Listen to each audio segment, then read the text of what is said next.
Friends, हम आज SSC CGL में मार्च 2020 में आए हुए क्वेश्चंस को डिस्कस करने वाले हैं। आज जो हम डिस्कस करने वाले हैं वो क्वांटिटेटिव एप्टीट्यूड में आए हुए क्वेश्चंस हैं। हमें आज जो डिस्कस करना है वो 10 क्वेश्चंस का एक समूह है जिसे हम डिस्कस करने वाले हैं। तो आइए हम डिस्कस करते हैं। पहला क्वेश्चन है, आशा और लता की वर्तमान आयु का अनुपात 5:6 है। यदि उनकी आयु में 6 साल का अंतर है तो 5 साल बाद लता की आयु क्या होगी। तो इसको जब पता करना है तो हम जो है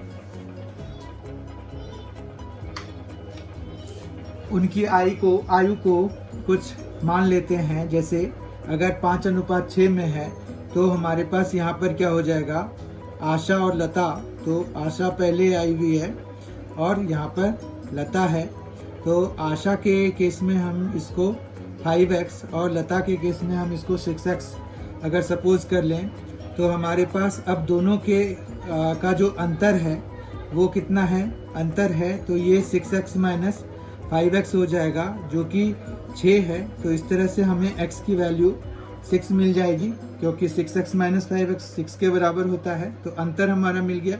अब लता की उम्र कितनी है, हमें जो है यहाँ लता की आयु ही 5 साल बाद पूछ रहे हैं। x की वैल्यू 6 है तो अभी वर्तमान में लता की आयु जो है 36 ईयर्स होगी। और जब हम 5 साल के बाद की बात करेंगे तो इसमें 5 साल और ऐड हो जाएगा। एज अ रिजल्ट हमारे पास लता की जो आयु पूछी गई है कि 5 साल बाद कितना होगा वो हमारा 48 ईयर्स हो जाएगा, जो कि ऑप्शन वाइज अगर हम देखें तो फर्स्ट ऑप्शन से मैच करता है। मतलब ए ऑप्शन हमारा सही है इस केस में।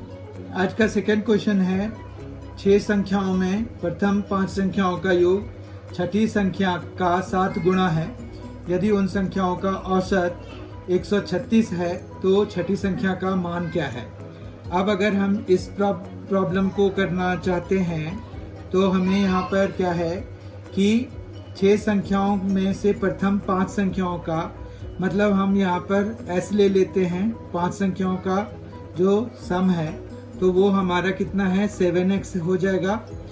क्योंकि ये अगर हमने मान लिया कि ये जो 6th नंबर है वो x है तो पहले 5 का जो सम है उसको हमने फर्स्ट 5 नंबर्स जो है हमने यहाँ पर फर्स्ट 5 नंबर्स का सम जो है 7x हो जाएगा। क्योंकि उन्होंने कहा है कि 6 संख्याओं में प्रथम 5 संख्याओं का योग छठी संख्या का 7 गुना है। छठी संख्या को हम x मान लेते हैं तो इनका सम 7 गुना हो जाएगा।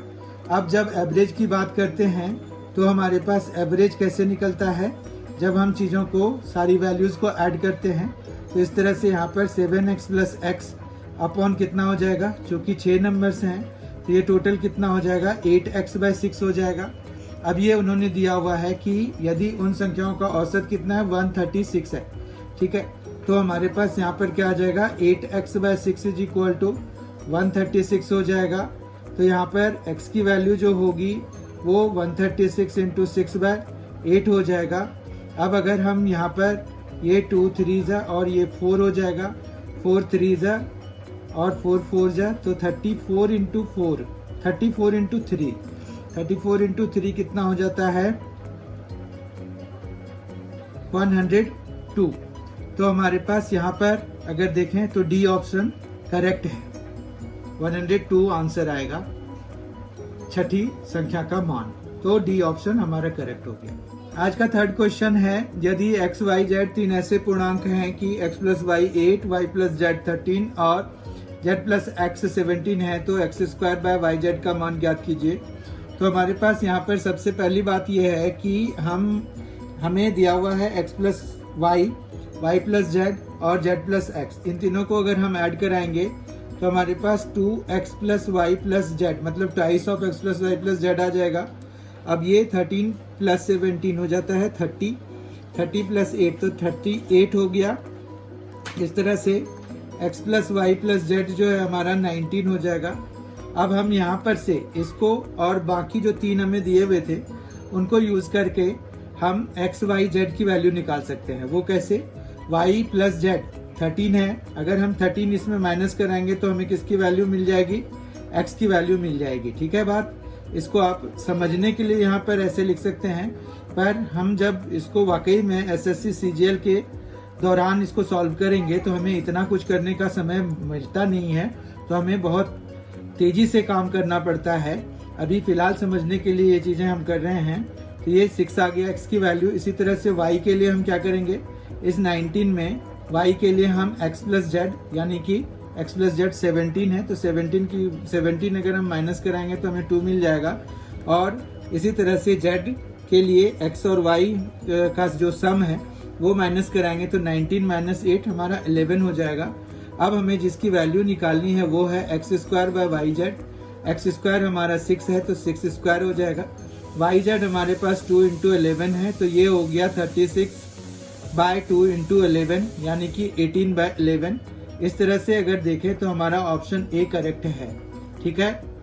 आज का 4th क्वेश्चन है, यदि ए, बी और सी किसी वृत्त पर 3 बिंदु इस प्रकार हैं कि जीवाएं ए, बी और ए सी वृत्त के केंद्र ओ पर क्रमशः 110 डिग्री और 130 डिग्री का कोण बनाती हैं, तो एंगल बी ए सी का माप क्या होगा? इसके लिए हम एक सर्कल ही बना लेते हैं और उस सर्कल को एक सिस्टम के हिसाब से सॉल्व करने की कोशिश करते हैं कि हमें क्या क्या दिया हुआ है।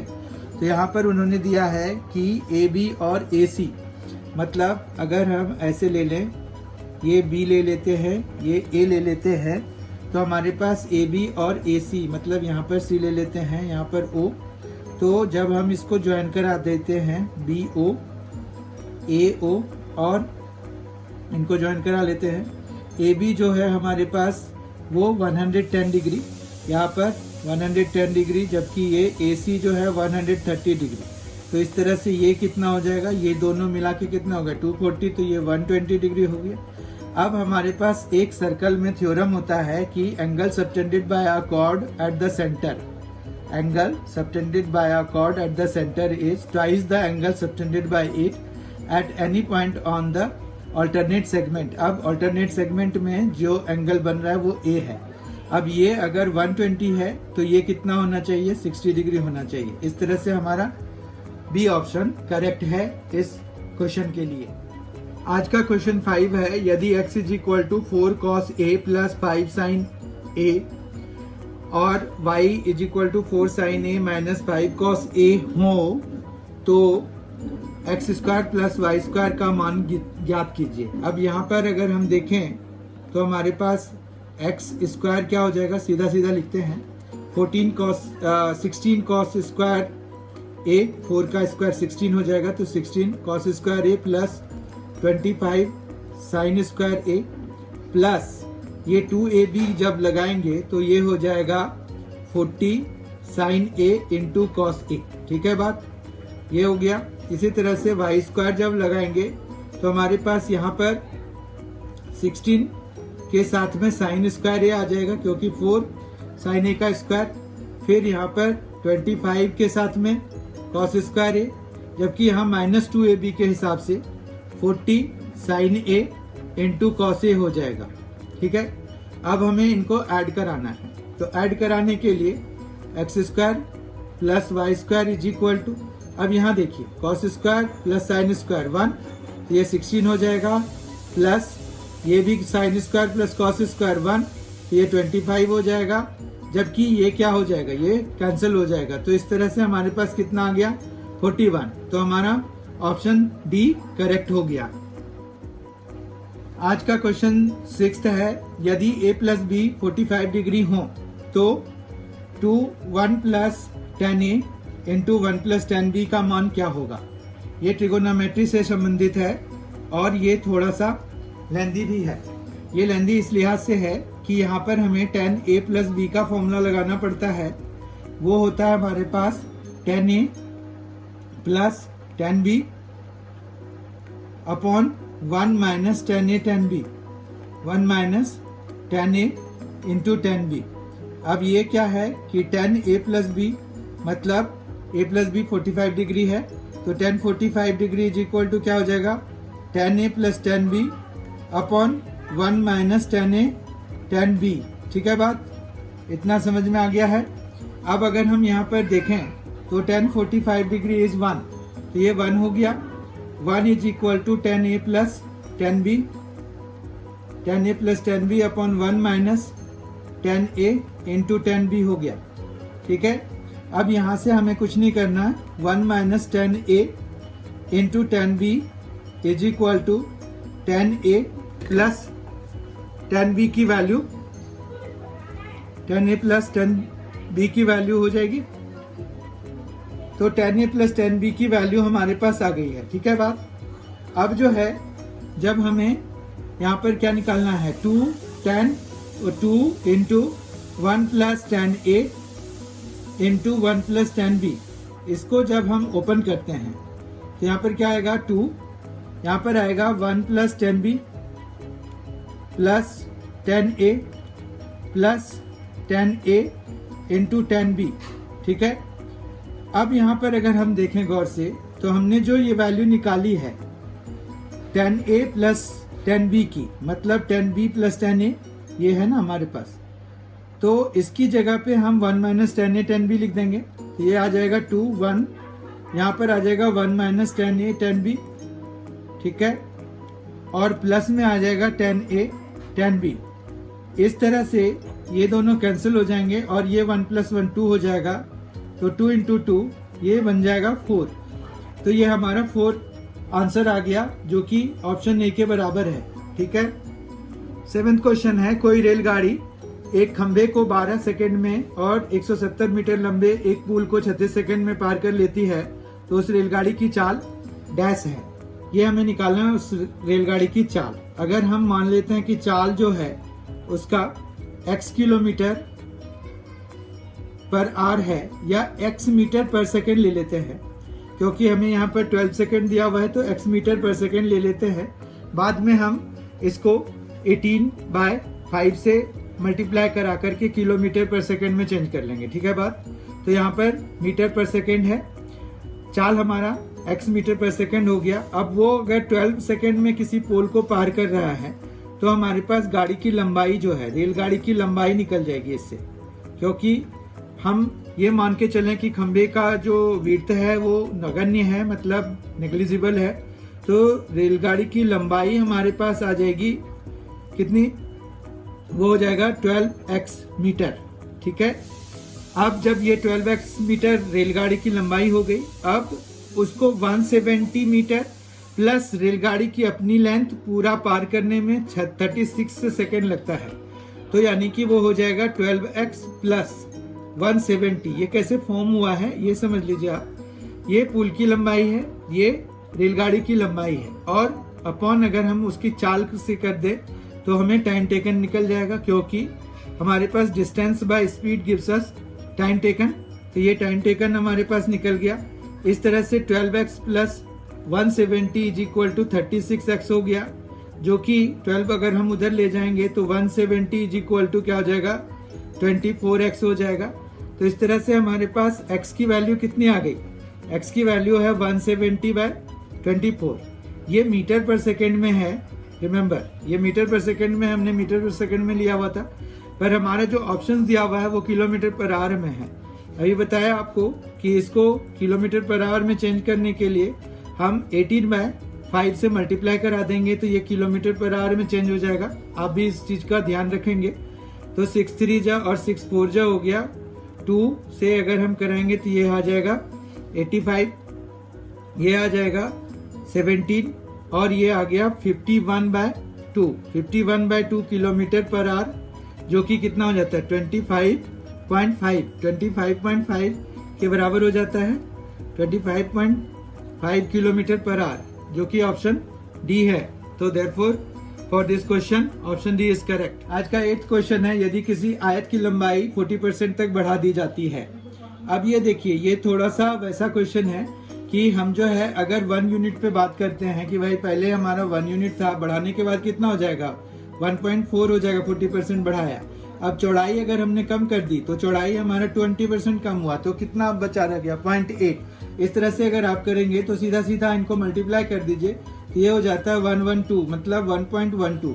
तो हमारे पास इसको क्या लिख सकते हैं, ये तो यानी कि ये कितना हो गया 12% जो है इसमें बढ़ोतरी हो गई, यानी कि x की वैल्यू कितनी हो गई 12, तो d की वैल्यू 12 हो गई। ये चीज अगर आपको समझ में नहीं आया है तो परसेंटेज वाइज भी हम इस चीज को समझ सकते हैं कि 40% अगर बढ़ गया तो वो जैसे x है तो x 1.4x हो जाता है, और फिर अगर कोई कम हो गया 20% तो 1 माइनस 0.2 कराते हैं तो 0.8 हो जाता है। तो इस तरह से आप ये समझ के कर सकते हैं, पर अगर हम बिना x को इन्वॉल्व किए करेंगे तो हमें स्ट्रेट फॉरवर्ड आंसर मिल जाता है और बहुत ही जल्दी आंसर मिल जाता है। तो हमारा आंसर देखिए 12% आ गया। ये छोटा सा कैलकुलेशन है, तो डी ऑप्शन इस आंसर इस क्वेश्चन के लिए डी ऑप्शन करेक्ट है। आज का 9th क्वेश्चन है, ट्रायंगल एबीसी में MN और पैरेलल टू BC है। यहाँ देखिए MN BC के पैरेलल है। तो हमारे पास ये ट्रायंगल से रिलेटेड क्वेश्चन है। इसमें AN is to NC 4/5 दिया हुआ है। तो हमारे पास यहाँ पर सिमिलरिटी का भी कंसेप्ट लगेगा, और एरिया थ्योरम हमने 10th क्लास में करा हुआ होता है, तो वो अगर थोड़ा सा ध्यान हो, या 10th क्लास के सिमिलर ट्रायंगल से जो है रिलेटेड है ये। तो हमारे पास यहाँ पर क्या होता है कि अगर दो सिमिलर ट्रायंगल्स का एरिया का रेशियो निकालना है तो वो उनके करस्पॉन्डिंग साइड्स के स्क्वायर के रेशियो के बराबर हो जाता है। तो ये वाला थ्योरम हम लगाने वाले हैं यहाँ पर। पहले तो हम ये पता कर लें कि इनके साइड्स का जो रेशियो है वो क्या होगा। उससे पहले हम ये पता कर लें कि ये दोनों जो हम ट्रायंगल अगर देखें तो ये ट्रायंगल मतलब AMN, ट्रायंगल AMN जो है वो सिमिलर है ट्रायंगल ABC के। वो कैसे है AA से, क्योंकि ये एंगल इसके बराबर हो जाएगा, ये एंगल इसके बराबर है। क्यों? क्योंकि ये अगर पैरेलल है इसके तो करस्पॉन्डिंग एंगल्स बराबर होते हैं। इस हिसाब से ये AA से हमारे पास ये दोनों सिमिलर हो गए। ठीक है बात।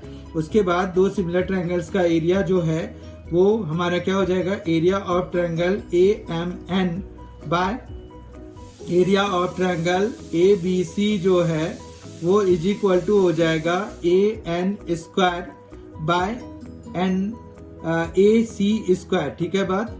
अब ये हो गया AN बाय NC अगर 4/5 है तो AN बाय AC कितना हो जाएगा 4/4 + 5 यानी कि 4/9 हो जाएगा, और इनका स्क्वायर है यानी कि 16/81। तो इनका रेशियो हो गया। ठीक है बात, इतना तो समझ में आ गया।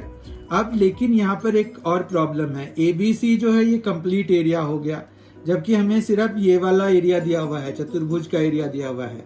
तो हमारे पास ये इसको ब्रेक करके क्या लिख सकते हैं, area of triangle AMN by area of ये जो MNCB या MBCN लिख देते हैं, यही हमें दिया हुआ है, प्लस एरिया ट्रायंगल AMN। ठीक है बात।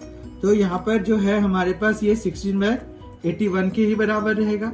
अब एरिया ऑफ ट्रायंगल AMN को अगर हम कैपिटल A सपोज कर लेते हैं, और ये चूंकि हमें दिया हुआ है 130 प्लस A हो गया, और A हमारा आंसर हो जाएगा। तो उस A को निकालने के लिए हमारे पास 81A इज इक्वल टू यहाँ पर कितना है 16 × 130 प्लस 16A। ठीक है बात। अब यहाँ पर 81 - 16, क्योंकि ये अगर हम इधर लाएंगे तो माइनस कराना पड़ेगा, तो 81A - 16 कराते हैं तो 65A हो जाता है, और ये 16 × 130 हो जाता है। तो A इज इक्वल टू क्या हो जाएगा 16 × 130/65। 65 से ये 2 टाइम्स में कट जाएगा तो ये 32 आ गया। तो 32 सेंटीमीटर स्क्वायर हमारा इसका एरिया हो गया। इस तरह से अगर ऑप्शन को कंसीडर करें तो हमारा A ऑप्शन करेक्ट है। आज का 10th और लास्ट क्वेश्चन है, A, B एंड C अलग अलग एक कार्य को क्रमशः 24, 15 और 12 दिनों में पूरा करते हैं। B और C ने कार्य को प्रारंभ किया और 3 दिन के बाद उसे छोड़ दिया। ठीक है। तो यानी कि यहाँ पर अगर हम इस तरह से बढ़ें तो एक एक दिन का हिसाब किताब होता है। तो 1/15 पार्ट एक दिन में काम कर लेगा वो B, और फिर C जो है 1/12 काम कर लेगा। अब उन लोगों ने ये जो है B का काम हो गया, ये C का काम हो गया। ठीक है बात। अब जो है ये कितने दिनों तक उन्होंने किया, तो पहले वो उन्होंने शुरू किया और 3 दिन तक करा। तो टोटल कितना काम हो चुका, B और C ने 3 दिनों में कितना काम कर लिया, ये अगर हम देखें तो ये 1/5 और ये 1/4 है, तो ये इस तरह से 9/20 हो गया। ठीक है बात। तो 9/20 काम तो पूरा हो चुका है। अब 9/21 पूरा काम 1 था, तो रिमेनिंग वर्क तो इतना बचा। ठीक है बात। रिमेनिंग जो वर्क है वो इतना बचा हुआ है। रिमेनिंग वर्क हमारे पास कितना बचा रह गया, अगर इसको सॉल्व करेंगे तो आप देखिए 11/20 हो गया। ठीक है, 11/20 है। अब जो है ए के कार्य करने की गति जो है थोड़ी सी कम है, क्योंकि वो 24 दिन लगाएगा पूरा। तो हमारे पास यहाँ पर ये है कि मान लेते हैं कि x दिन में ए जो है ये कार्य कर लेगा। तो x दिन में मतलब वो 24 डेज में पूरा करता, तो उसके x डेज में वो 1x/24 पार्ट काम करेगा, और वो 11/20 के बराबर होना चाहिए। बस यहाँ से x की वैल्यू जैसे ही हमें आ जाएगी तो वही हमारा आंसर हो जाएगा। ठीक है बात। तो ये 10 हो गया, यहाँ पर कितना हो जाएगा, ये 12 हो जाएगा। इस हिसाब से ये कितना हो गया, 132/10 हो गया। तो 132/10 को अगर हम देखें तो ये 13.2 डेज हो रहा है, जो कि अगर हम ऐसे लिखें तो ये 13 and 1/5 के बराबर हो जाता है। तो इस तरह से हमारा जो सी ऑप्शन है वो करेक्ट हो गया इस वाले क्वेश्चन के लिए। तो I hope you have enjoyed this. आपको सारे क्वेश्चंस का जो एक्सप्लेनेशन है बहुत आराम से समझ में आ गया होगा, और हम बहुत ही मिनिमम से मिनिमम लिखने की कोशिश करते हैं। हम कोशिश करते हैं कि हमारा अगर कोई प्रॉब्लम एसएससी सीजीएल में क्वांटिटेटिव एप्टीट्यूड से रिलेटेड जितने भी क्वेश्चंस हैं उसमें से अगर कोई बिना पेन से कुछ लिखे अगर बन जाए, मतलब ओरली अगर बन जाए, मुजवानी जिसको कहते हैं, मुजवानी अगर बन जाए तो बहुत अच्छी बात है। तो we try to do that, और हम हमेशा यही कोशिश करते हैं कि हम बहुत शॉर्टेस्ट मतलब सबसे छोटा जो वे है उसको करने का वही वे हम अप्लाई करें, ताकि हमारा समय बचे। यहाँ पर समय बहुत इंपॉर्टेंट है, time is very much important. तो आप भी अगर इसकी प्रैक्टिस करेंगे तो आपको ये सारे कंसेप्ट जो आपको बताई गई है वो अगर बहुत ध्यान से सुनेंगे तो आपको भी ये पता चल जाएगा कि ये चीजें हो कैसे रही हैं। और जब तक कि जब आप पेपर देने जाएंगे तो वहाँ पर आपको किसी तरह की कोई दिक्कत नहीं आएगी, आप उसको एंजॉय कर रहे होंगे और आपका समय उसमें बच ही जाएगा। क्योंकि इसमें क्वांटिटेटिव एप्टीट्यूड में सबसे बड़ी बात यह है कि किसी भी क्वेश्चन में से अगर आप उलझ गए तो फिर दिक्कत है। तो जो उलझन वाला क्वेश्चन है उसको छोड़ देना ही सही रहता है फॉर द टाइम बिंग। फिर बाद में उनको अटेम्प्ट किया जाता है जब आप सेकेंड राउंड लेंगे, क्योंकि फर्स्ट राउंड में आप जिनको फटाफट कर सकते हैं वो पहले कर दीजिए, उसके बाद फिर आप वापस जाइए दोबारा जब देखते हैं तो उनमें वो सभी क्वेश्चंस को करते हैं जो हम पहले जो फर्स्ट ग्लांस में जो हम देखते ही करने वाले क्वेश्चंस के बाद वाला जो होता है वो हम करने वाला स्टेप उठाते हैं। तो इस तरह से हम और भी डिस्कस करेंगे कि how to attempt the questions of SSC CGL specially related to quantitative aptitude. तो आपको बड़ा ही मतलब ये काफ़ी कॉन्फिडेंस बिल्डअप के लिए ये सारे क्वेश्चंस डिस्कस करने बहुत ही इंपॉर्टेंट हैं। I hope you have enjoyed this, and if you have enjoyed please like, share and subscribe M&C Education. Thank you. Have a nice day.